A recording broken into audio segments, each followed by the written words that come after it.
আর ঠিক এই জায়গা থেকে আমি আমার পরের অত্যন্ত গুরুত্বপূর্ণ বিষয়, এই যে খানিকক্ষণ আগে কথা হচ্ছিল না যে একেবারে প্রাথমিক শিক্ষা থেকে বিশ্ববিদ্যালয়ের শিক্ষা অবধি কত দূর হচ্ছে। আজকে আমাদের এই বাংলার বীর বিপ্লবীদের সন্ত্রাসবাদী বলছে বাংলারই সরকারি বিশ্ববিদ্যালয় বিদ্যাসাগর বিশ্ববিদ্যালয়ের ইতিহাসের প্রশ্নপত্র।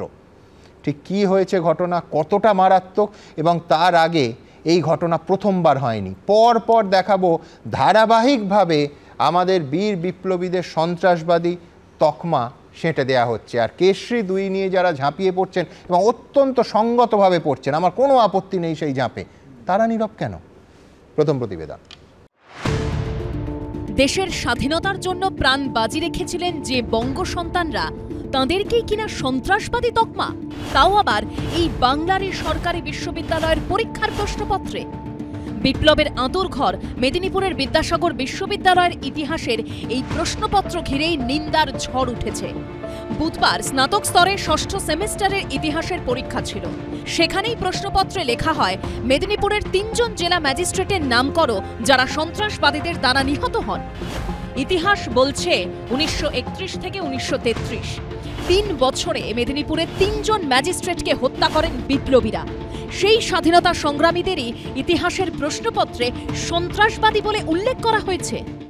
লজ্জা ছাড়া কিছু বলার নেই। শুধু ভুল নয়, যা আজকে যদি ক্ষুদিরামকে সন্ত্রাসবাদী আখ্যা দেওয়া হয়, তাহলে বিপ্লবীদের সবাইকেই তো সন্ত্রাসবাদী আখ্যা দেওয়া হচ্ছে। তাহলে আমাদের ভারতবর্ষ স্বাধীন হলো কেন? মেদিনীপুরের গৌরবান্বিত একটা স্বাধীনতা সংগ্রামের ইতিহাস আছে, সেই ইতিহাসকে এক প্রকার অপমানজনক হিসাবে দেখানো হয়েছে এখানে। এটা খুব হতাশাজনক, খুব দুঃখের বিষয়, লজ্জাজনক বলা যায়।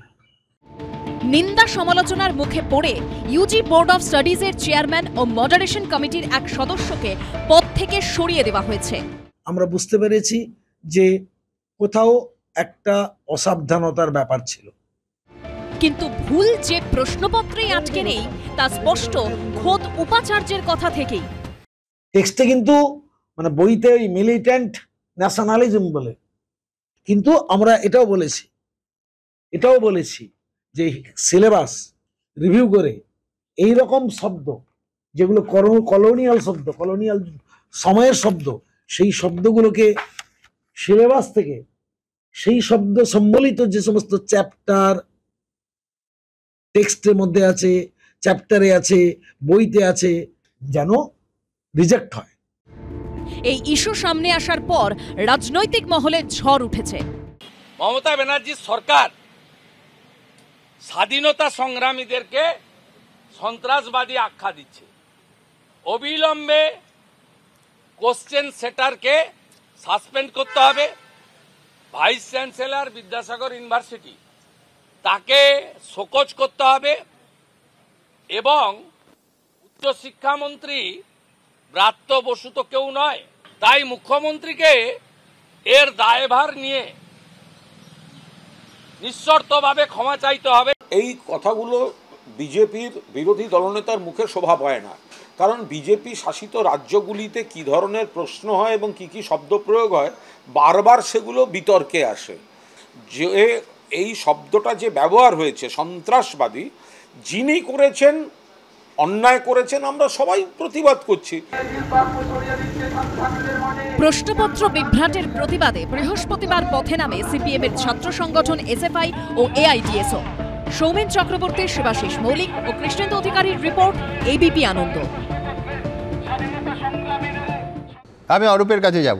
এক হচ্ছে যে কেশরী চ্যাপ্টার 2, আমি কোনোদিন নাম শুনিনি, কিন্তু 4th শ্রেণীর চলচ্চিত্র, একদম পরিষ্কার, কেউ মামলা করলে করবেন। সেখানে ক্ষুদিরাম বসুকে ক্ষুদিরাম সিং বলা হয়েছিল। আমি বলছি তবু বিপ্লবী দেখানো হয়েছিল। রাজ্যের মুখ্যমন্ত্রী প্রেস কনফারেন্স করেছিলেন, সঠিকভাবে করেছিলেন, তীব্রভাবে তিনি নিন্দা করেছিলেন। আর আজ বাংলার বিপ্লবীদের আঁতুড়ঘর মেদিনীপুরে, তাম্রলিপ্ত সরকারের সেই মাটিতে বিদ্যাসাগর বিশ্ববিদ্যালয়ে ক্ষুদিরাম বসুকে সন্ত্রাসবাদী বলা হচ্ছে। মানে বিপ্লবী না, সন্ত্রাসবাদী। আমি বলছি কে কার বিরুদ্ধে পিসি করবে আমরা দেখার অপেক্ষায় আছি।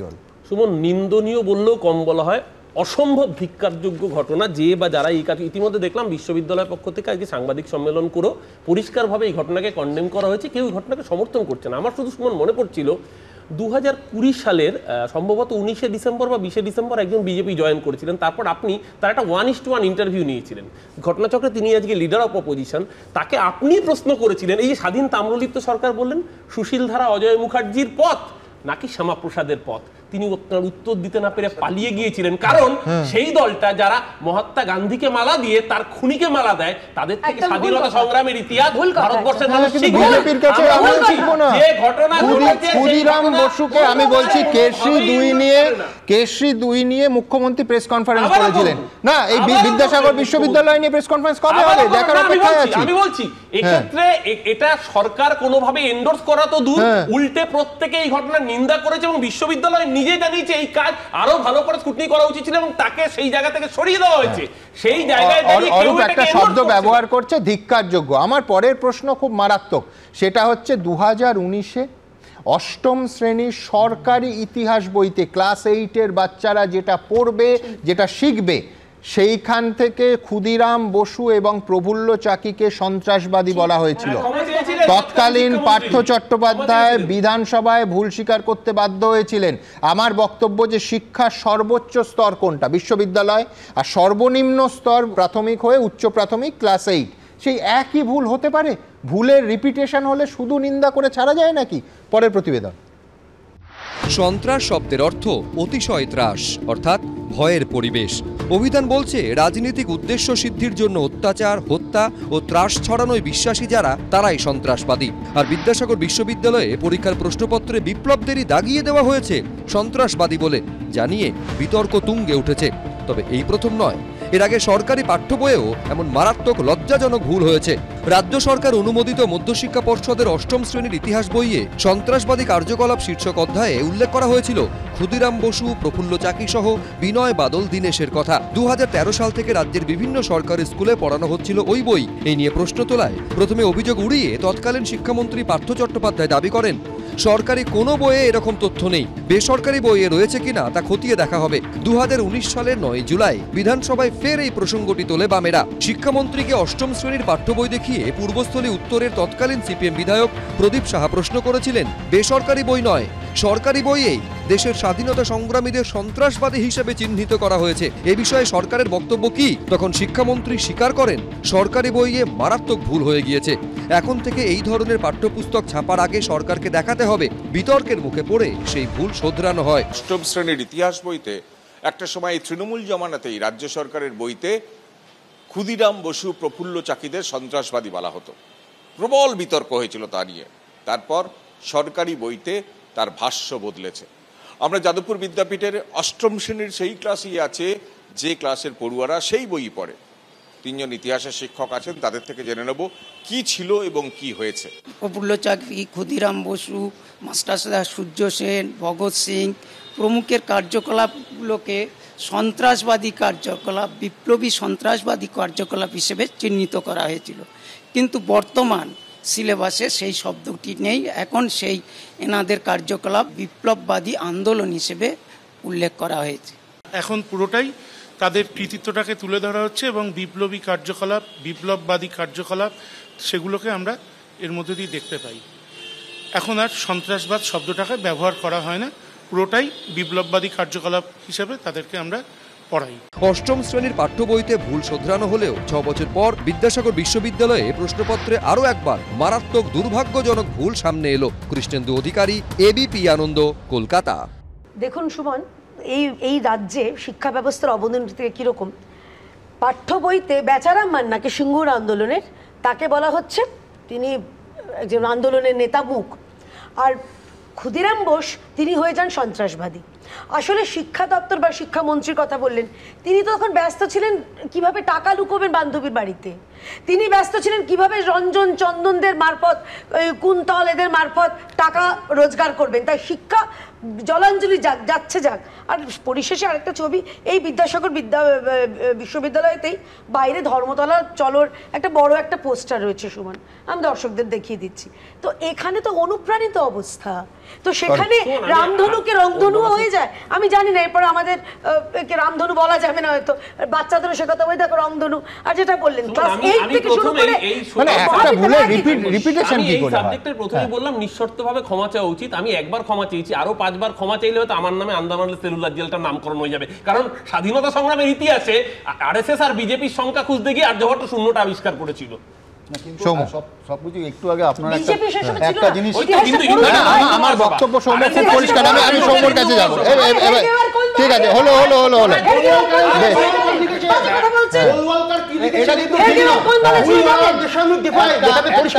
যারা তাদের শহীদত্বকে কোনো সম্মান দেওয়ার প্রয়োজন নেই। আলোচনা করছি আমরা, তিনজনে বললে কেউ শুনতে পাবে না। আমি তিনজনকে স্তব্ধ করলাম এবং একেবারে সৌম্যর কাছে গেলাম। সৌম্য, আমি বলছি যে কেশরী চ্যাপ্টার 2 নিয়ে যথেষ্ট আপত্তিকর, এই আপত্তিকে সাধুবাদও জানানো যায়। আমার শুধু সংশয়টা সেদিনও ছিল, হলে একটা ফিল্ম মুক্তি পেল 18ই এপ্রিল, ওটিটিতে সেটা মুক্তি পেল 13ই জুন, সেটা নিয়ে তৃণমূল নামলো, মুখ্যমন্ত্রী প্রেস কনফারেন্স করলেন 18ই জুন। আমি বলছি যখন হল থেকে চলে গেল একটা সুপার ফ্লপ ফিল্ম, যেটার বাণিজ্যিক এখনো পর্যন্ত সবে 100 কোটি ক্রস করেছিল যখন হলে চলেছিল, যেটা হিন্দি সিনেমার প্রেক্ষিতে বাণিজ্যের প্রেক্ষিতে ঢুকলে ফ্লপ ফিল্ম, সেইটার নামটাকে সামনে এনে কার্যত ওটিটিতে হিউজ তার পাবলিসিটি হলো এবং তারপর যখন বিতর্ক হওয়ার পর র্যাডিক্যালি তার ভিউয়ার সংখ্যা বাড়তে থাকলো। আমার পরিষ্কার যে কেউ তো একবারও ওটিটি প্ল্যাটফর্ম থেকে কেশরীকে সরানো উচিত এটা বললেন না। যে ওটিটি প্ল্যাটফর্মের মালিক, যে শিল্পপতি, তাকে সকাল এবং বিকেল বিজনেস কনক্লেভে ডাকা হয়, তিনি আসেনও, বিরাট বক্তৃতা দেন। আমি বলছি কেউ কি একবার ফোন করে তাকে বলেছেন যে এখনো এই অ্যাপটিতে গেলে প্রথম বিজ্ঞাপনের একদম প্রথম, মানে অন্তত 200টা ছবির মধ্যে প্রথম যে বিজ্ঞাপনের ছবিটা অ্যাপটা খুললেই আসে সেটা হচ্ছে কেশরী চ্যাপ্টার 2। এই প্রশ্ন তো কেউ খুলতে পারলেন, তাহলে কি ঘুরিয়ে পাবলিসিটির বন্দোবস্ত? একেবারেই তাই। ওটার পাবলিসিটি হয়ে গেছে, এখন শেষ হয়ে গেছে। আমি বলছি যে আপনারা এত অবাক হন, একটু আগে মাস্টারমশাই বলছিলেন আমাদের আবার পরীক্ষা দিতে হবে, 10 বছর আগে ফিরে গিয়ে পরীক্ষা দিতে হবে। আমি শুনেছি মাননীয় মুখ্যমন্ত্রী মমতা বন্দ্যোপাধ্যায় LLB পাস, তো ওনাকে 50 নম্বর এক্সট্রা দেওয়ার ব্যবস্থা করা হোক, আবার নতুন করে উনি LLBটা পরীক্ষা দিন, তাতে পাস করতে পারবেন তো? আমি শুধু ওনার কথা কেন বলছো, 10 বছর পরে যে কোনো উজ্জ্বলতম ছাত্রছাত্রীকেও যদি পরীক্ষায় বসানো হয় পাওয়া যায় না, ফ্রেশ ছেলে মেয়েদের সঙ্গে তাকে কম্পিট করতে হচ্ছে। আপনারা এত অবাক হন এইসব কথাবার্তা, বিদ্যাসাগরকে এইসব সন্ত্রাসবাদী কী সব বলছেন, ক্ষুদিরামকে। আচ্ছা বলুন তো, পশ্চিমবঙ্গে এইসব নিয়ে আমরা অভ্যস্ত হয়ে গেছি 14-15 বছরে। বিষ্ণু মাতা 1500 কেজি বাচ্চার শুনতে পারলে আপনার কেন অসুবিধা হচ্ছে সন্ত্রাসবাদী শুনতে? আপনার ডহরবাবু শুনতে যদি অসুবিধা না হয় তাহলে এটাতে কেন অসুবিধা হচ্ছে? 1 মিনিট ভাই, আপনি কারোর সময় কথা বলি না। এদের বিদ্যাসাগরকে নিয়ে এদের যদি এতটুকু কেয়া এত কথা বললো, বিদ্যাসাগরের মূর্তিও তো এরা মানে রাখতে দিচ্ছে না, ভেঙে ফেলছে। প্রমাণ পেয়েছেন? কে ভেঙেছে? আপনি প্রমাণ পেয়েছেন? ভূতে ভেঙেছে? ওই সিসিটিভিটা বলুন না। বিদ্যাসাগরের মূর্তিটা কে ভাঙলো ভাই? আপনার বন্ধু সরকারকে বলুন সিসিটিভির ফুটেজটা কেন পাওয়া গেল না? আমি বলছি দুর্ভাগ্য যে বিদ্যাসাগরের মূর্তিটা কিন্তু ভাঙা হয়েছিল।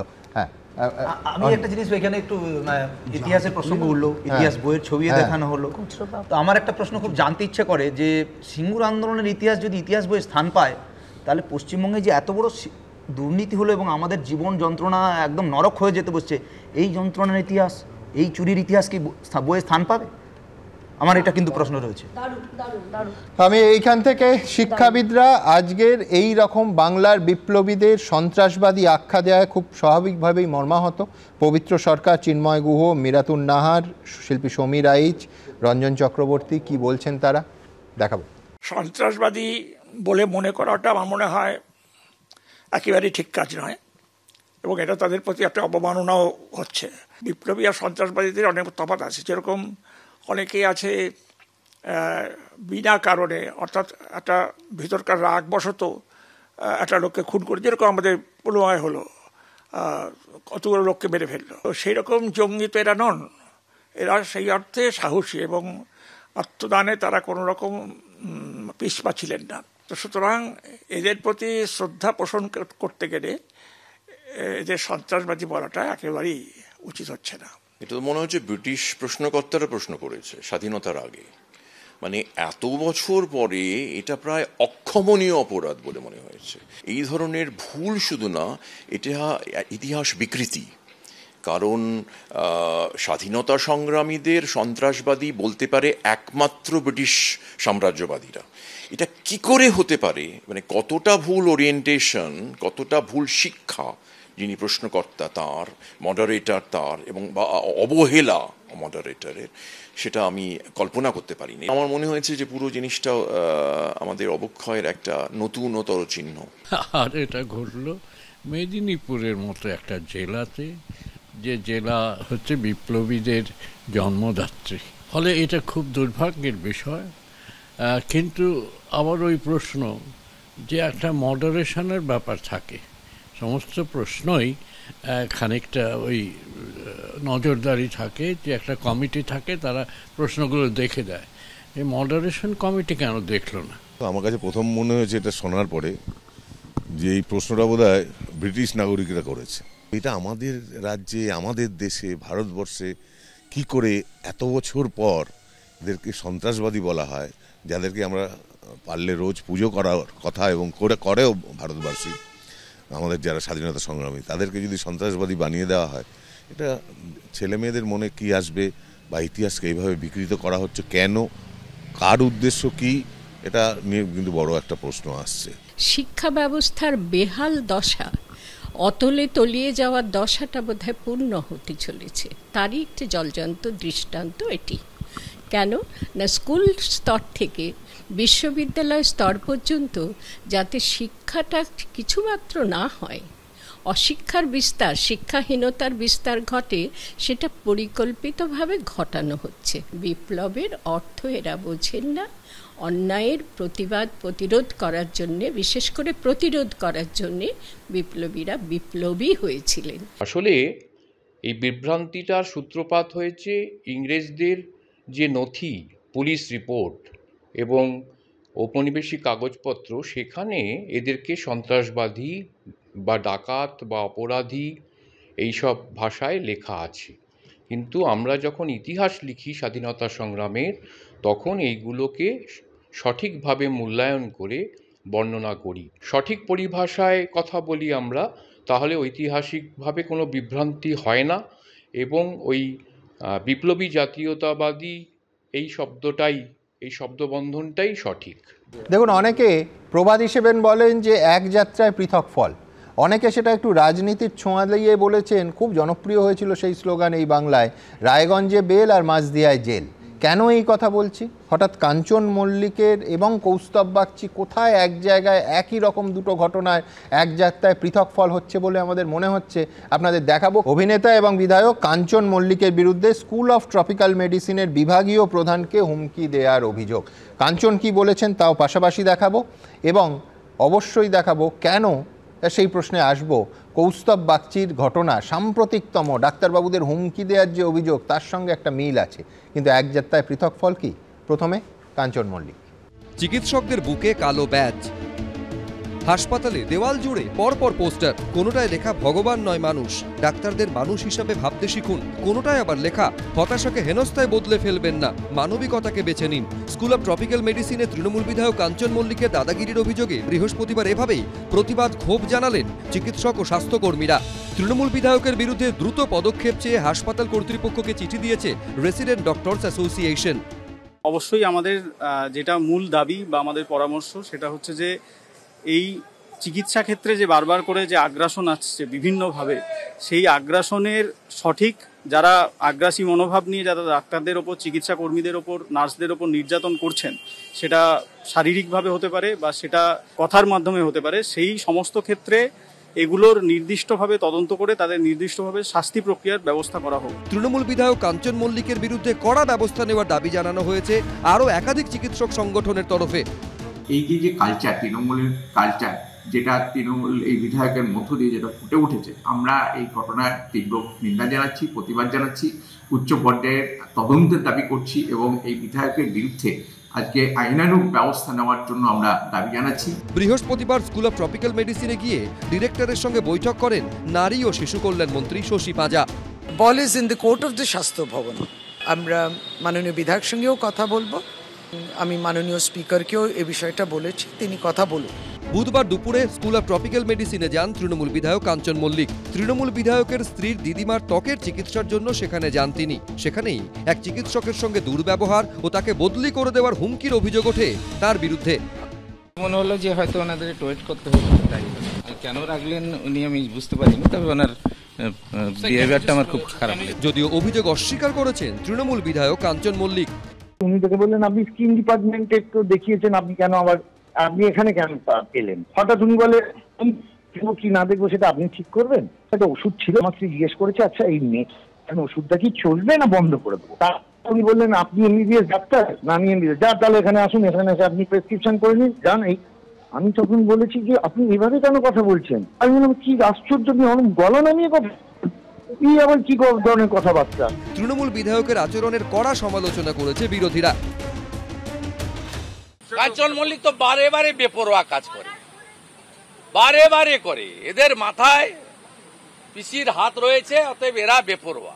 কোনো একটা জায়গায় কাঞ্চন মল্লিক ধৈর্য এবং মেজাজ নিয়ন্ত্রণ করতে পারেননি, সেটা যারা তৃণমূল সমর্থক চিকিৎসক বা জুনিয়র ডক্টর বা আমাদের যারা সমিতি আছেন তারাও ব্যাপারটায় বিরক্ত হয়েছেন। শেষ অবধি জল কত দূর গড়ায় সেদিকেই সবার নজর। জিলম করঞ্জাই, আবির দত্ত, কৃষ্ণেন্দু অধিকারী, এবিপি আনন্দ। অরূপ, আবার সেই কথা উঠবে যে রায়গঞ্জে বেল আর মাঝদিয়ায় জেল। আমি বলছি যে কুণাল ঘোষ বলছেন যে ধৈর্য আর মেজাজ নিয়ন্ত্রণ করতে পারেননি। এই একই অভিযোগ তো কৌস্তব বাগচির বিরুদ্ধে উঠেছিল, যে ডাক্তারবাবুদের একদম সরাসরি হুমকির নামে এফআইআর হলো। একবার নয়, তিনবার পুলিশ তাকে তলব করলো।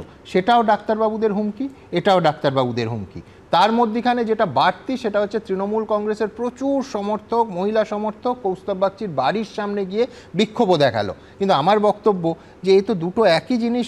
অরূপ, বিধায়কের বিরুদ্ধে কোনো ব্যবস্থা কি হবে? কোনো এফআইআর তদন্ত কিছু এগোবে? না সুমন, প্রথম কথা দুটো একেবারেই এক জিনিস নয়। এই কারণে বলছি, প্রথম কথা কাঞ্চন মল্লিক একজন জনপ্রতিনিধির যে ধরনের আচরণ করা উচিত সেই আচরণ উনি ওখানে করেননি, এটা নিন্দনীয়। প্রথমে এই কথা বলতে কোনো দ্বিধা নেই।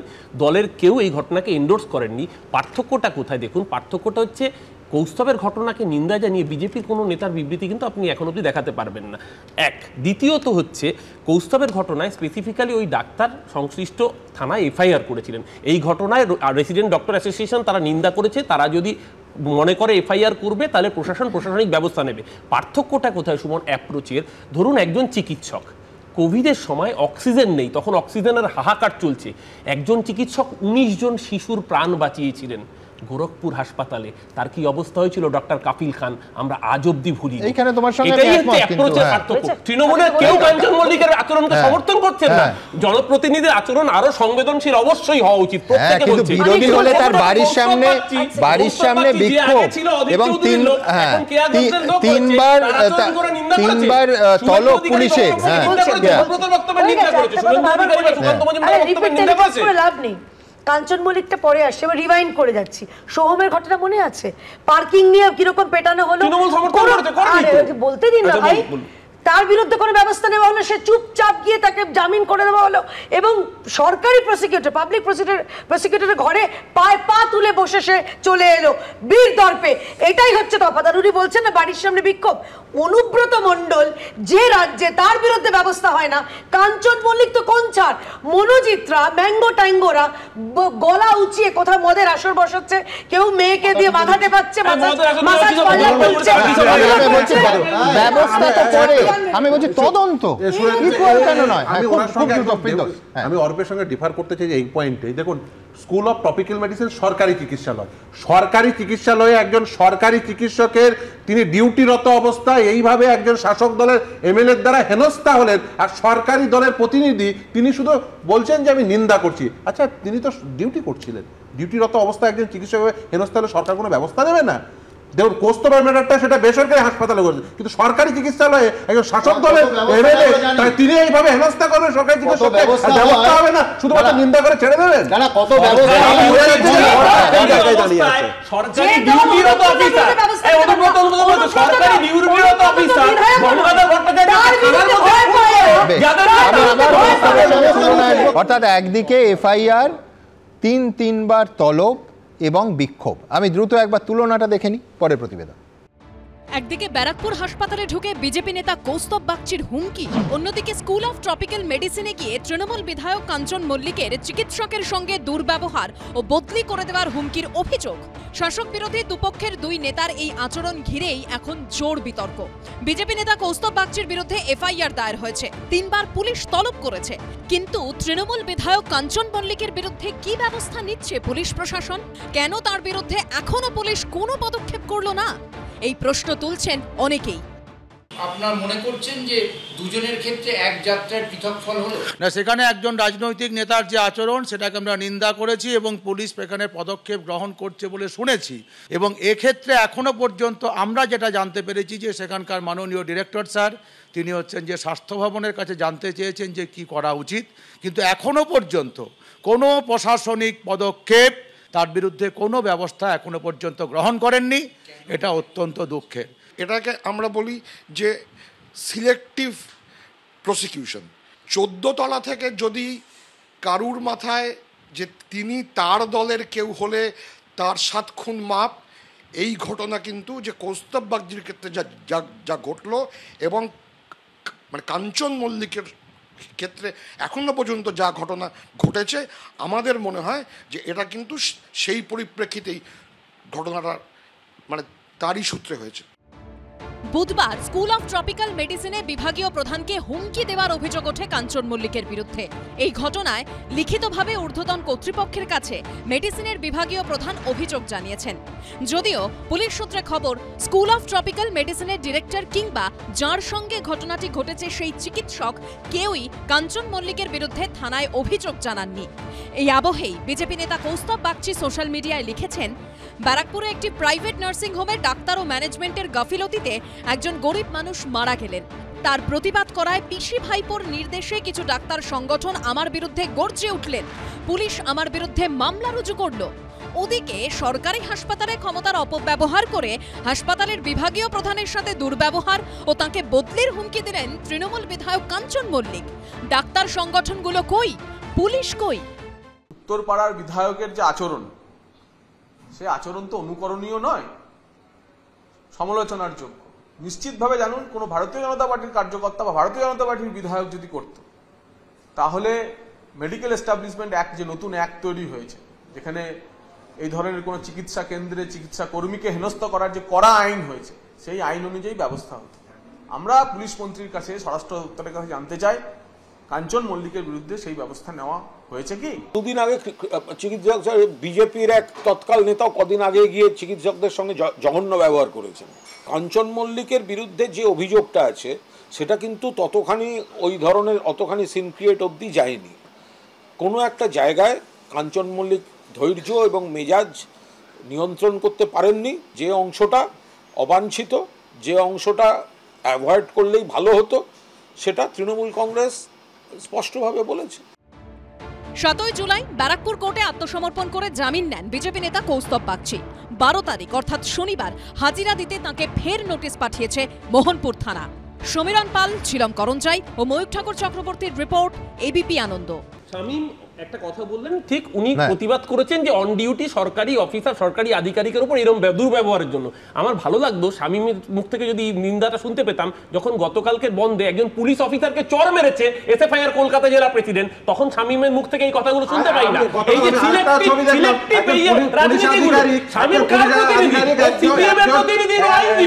আগে শামীমকে ঠিক করতে হবে, সিপিএম আইনজীবী। শামীমের বিষয়ে শামীম ঠিক করবে, কিন্তু আমার বক্তব্য হচ্ছে যে কালকে তো প্যারালাল দুটো ছবি হয়েছে। এক হচ্ছে পুলিশ আধিকারিক একজনকে চড় মেরেছেন, তাকে ইতিমধ্যেই তলব হয়ে গেছেন কিনা আমি জানি না, কিন্তু অন্যদিকে কথা বলতে বলতে পুলিশ যে বয়স্ক মানুষটিকে থাপ্পড় মারলেন, সেই পুলিশের বিরুদ্ধে কোনো ব্যবস্থা, এমন কি তাকে কোথাও ডেকে জিজ্ঞেস করা হয়েছে আমার অন্তত জানা নেই। খুব দ্রুত আপনার উপরে আমার সত্যি একটা অভিযোগ হচ্ছে, আপনি এত পুরনো সাংবাদিক, এত খবর রাখেন, কাঞ্চন মল্লিক কি অপরাধ করেছে? কাঞ্চন মল্লিক নেত্রীকে ফলো করেছে। নেত্রী শপথ নেওয়ার পরের দিন বা সেই দিনই গিয়ে শ্যামাপদ গড়াইকে থ্রেট করেছিল। আপনার মনে আছে আর্কাইভ থেকে চালান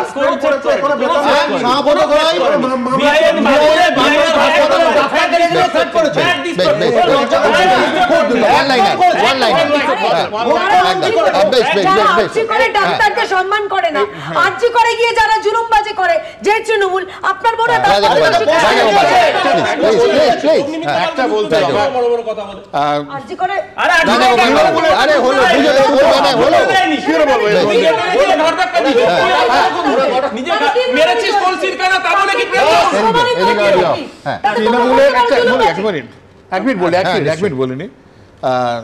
যে জিনিসটা আমরা দেখছি যে তৃণমূলের মধ্যে যে অ্যারোগ্যান্সটা দেখা যাচ্ছে, ক্ষমতা থাকার বহুদিন ক্ষমতা থাকার ফলে যেটা তৈরি হচ্ছে সেটা খুব বিপজ্জনক। অরূপকে আপনি বলছেন অনেকেই কোট আনকোট কুণাল ঘোষ ধৈর্য আর মেজাজ নিয়ন্ত্রণ করতে পারছেন না। একদম ধৈর্য, কারণ কোনো কিছু নিয়ন্ত্রণ করতে পারছে না। যেটা আসে এটা বামেদের শেষের দিকে দেখেছিলাম এই অ্যারোগ্যান্সটা। আমার মনে হচ্ছে তৃণমূলের হয়তো সেই অবস্থায় আসছে।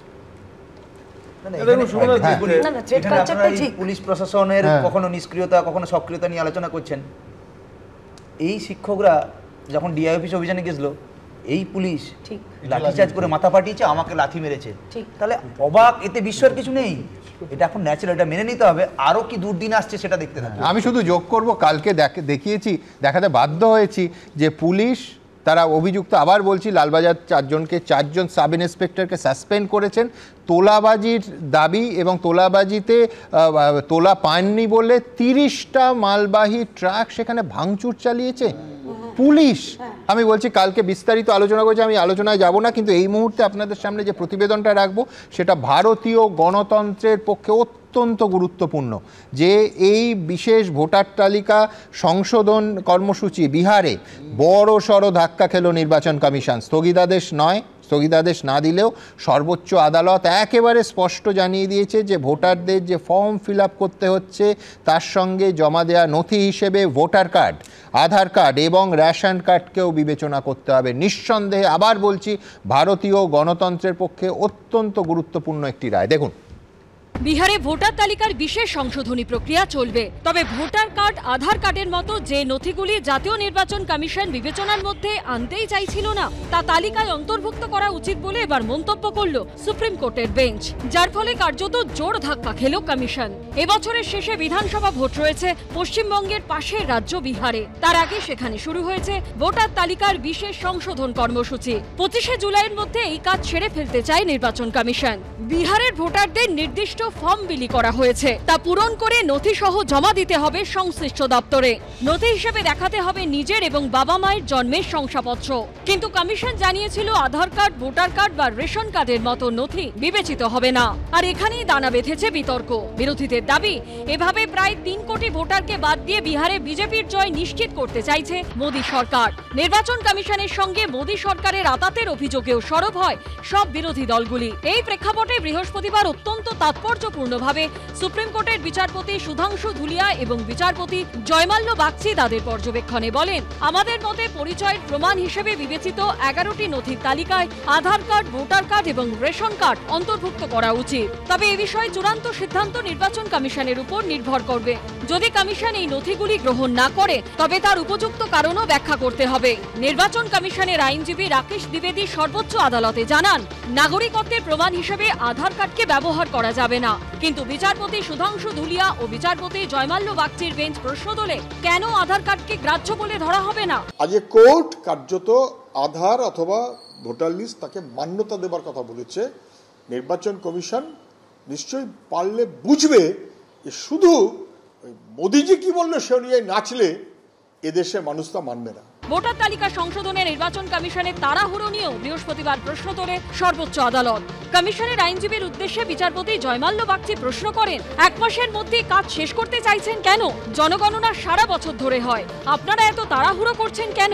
বিহারে ভোটের ঠিক মুখেই ভোটার তালিকার এই বিশেষ সংশোধন কর্মসূচি কেন করা হচ্ছে, এই নিয়েও প্রশ্ন করে সুপ্রিম কোর্ট। ভালোই হয়েছে, কিন্তু আবার আমি দেখলাম যে রয়েছে যে এগুলোই আবার ডিসাইডিং ফ্যাক্টর হবে তা নয়, কিন্তু কনসিডার করবে, কিন্তু এগুলোই ডিসাইডিং ফ্যাক্টর হবে কিনা। তাহলে গোটা ব্যাপারটা এখনো ডিসক্রিপশনে চলে রইল। কিন্তু ইলেকশন কমিশন অফ ইন্ডিয়া হঠাৎ বিহারের ইলেকশনের আগে, বাংলার ইলেকশনের আগে এই যে স্পেশাল রিভিশনটা করা হচ্ছে কেন, এটা তো আমাদেরও প্রশ্ন ছিল। যেটা উদ্দেশ্য ছিল যে যাতে এই ভোটার তালিকা সংশোধনটাই না হয়। বিহারে যদি বন্ধ করে দেওয়া যায় তাহলে বাংলায় আর ভোটার লিস্ট সংশোধন হবে না, কিন্তু একটা জিনিস পরিষ্কার যে ভোটার লিস্ট সংশোধন হবে, প্রসিডিওরে কিছু এদিক ওদিক হতে পারে, এটা আমি মনে করি প্রকারান্তরে নির্বাচন কমিশনের বিজয়। এই মামলার পরবর্তী শুনানি 28শে জুলাই। 21শে জুলাইয়ের মধ্যে নির্বাচন কমিশনকে হলফনামা জমা দেওয়ার নির্দেশ দিয়েছে সুপ্রিম কোর্ট। বিজেন্দ্র সিংহ ও সৌমিত্র রায়ের রিপোর্ট, এবিপি আনন্দ। দেখুন, আমি আগেও বলেছি, আমার সহকর্মীদের সঙ্গে প্রায় আমার দ্বিমত হয় যে গত 20 বছর ধরে আপনাদের ভরসা, আগাগোড়াই এবিপি আনন্দের পাশে থাকার কোনো প্রমাণ আপনাদেরই সামনে নিয়মিত মাসে মাসে তুলে ধরার আদৌ কোনো প্রয়োজন আছে কিনা। ব্যক্তিগতভাবে আমি মনে করি প্রয়োজন নেই, দরকার হয় না। তাই খুব ব্যতিক্রমী ঘটনা না হলে আমরা কখনো এ নিয়ে নিয়মিত তথ্য প্রকাশ, লাভঝাঁপ বা বিজ্ঞাপনের প্রয়োজন আছে বলে মনে করি না। আপনারা জানেন, ভারতবর্ষে 2015 সালের এপ্রিল মাসের পর থেকে একটাই সংস্থা গোটা দেশে সমস্ত টেলিভিশন চ্যানেলের দর্শক সংখ্যার বিচার করতে পারে, বার্ক। কোনো ক্ষেত্রেই এর কোনো দু রকমের তথ্য হয় না। আর তাদের ওয়েবসাইট বা অ্যাপে গিয়ে আপনারা তাদের সমস্ত তথ্য নিজেরাই দেখে নিতে পারেন। তবে কয়েক সপ্তাহ আগে এই বার্ক সংস্থাটা তাদের এত বছরের পদ্ধতিতে একটা বড় বদল এনেছে। তারা 4 সপ্তাহের রোল ডেটার পরিবর্তে প্রতি সপ্তাহের আনরোল ডেটা মানুষের সামনে রাখছে। আর তাতেও গত 20 বছরের মতো অন্যদের তুলনায় অনেকটাই এগিয়ে এবিপি আনন্দ। বিপুল পুঁজির ল্যান্ডিং পেজের চ্যালেঞ্জকে হারিয়ে দিয়েছে আপনাদের ভরসা আর ভালোবাসা। টেলিভিশনের ইতিহাসে এমন ঘটনা সত্যি অভিনব। তাই আজ নানা প্রতিকূলতার মধ্যে কাজ করে চলা সমস্ত নিউজ চ্যানেল এবং সমস্ত ডিজিটাল মিডিয়াকেও এবিপি আনন্দের শুভেচ্ছা। আর আপনাদের কাছে, আমাদের দর্শকদের কাছে আমরা চিরকৃতজ্ঞ রইলাম। আপনাদের প্রণাম।